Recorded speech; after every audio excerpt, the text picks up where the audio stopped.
Alright, so this is a part two to a video I filmed already. It's an earlier video. It's called Hookup Culture. This is Hookup Culture part two because I got some second thoughts.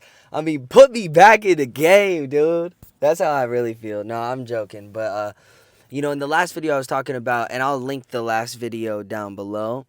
I was talking about how, like, I'm just not involved in that scene and I have no desire to really do that. And that's how I felt at the time.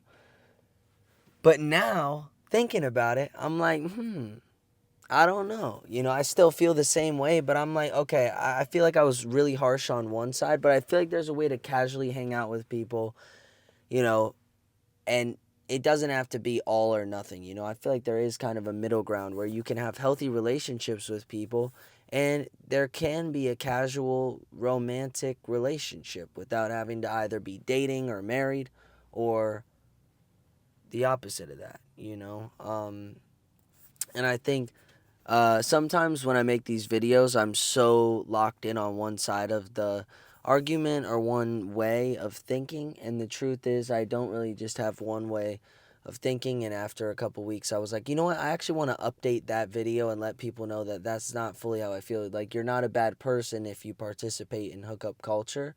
I think different people have different preferences. You know, some people like certain things that other people don't like, and that's fine. And it doesn't make one person better than the other person. It's kind of like with sobriety. Like sometimes when I tell people, "Oh, I don't drink, I don't smoke weed, I don't do that," and I haven't for quite a long time, people are like, oh, they get this vibe where it's like, "Oh, you think you're better than me," and that's not it. I'm just, what do you want me to say? Like I'm telling the truth.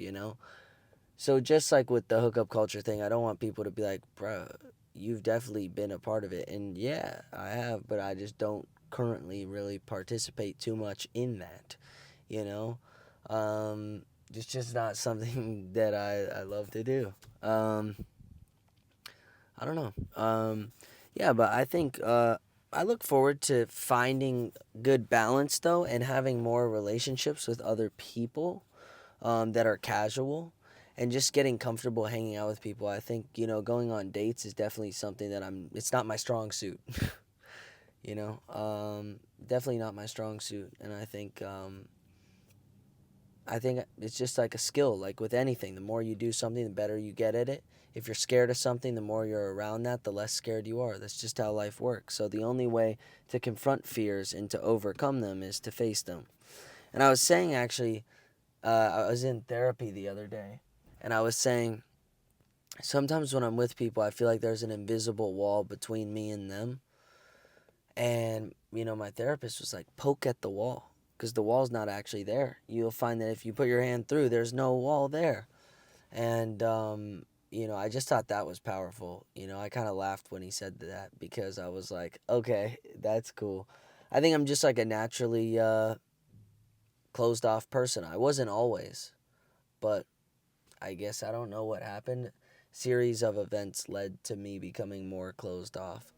And let's see if this cop will be in my YouTube video. Hey, do you want to be in my YouTube video? All right, cool, perfect.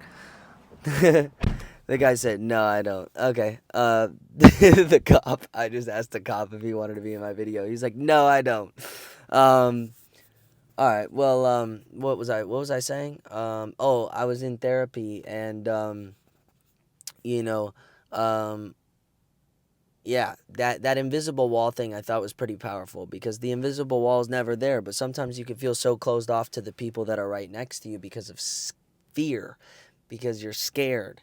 And sometimes it's easy to get in the thought process of thinking of the worst thing that can happen, you know? And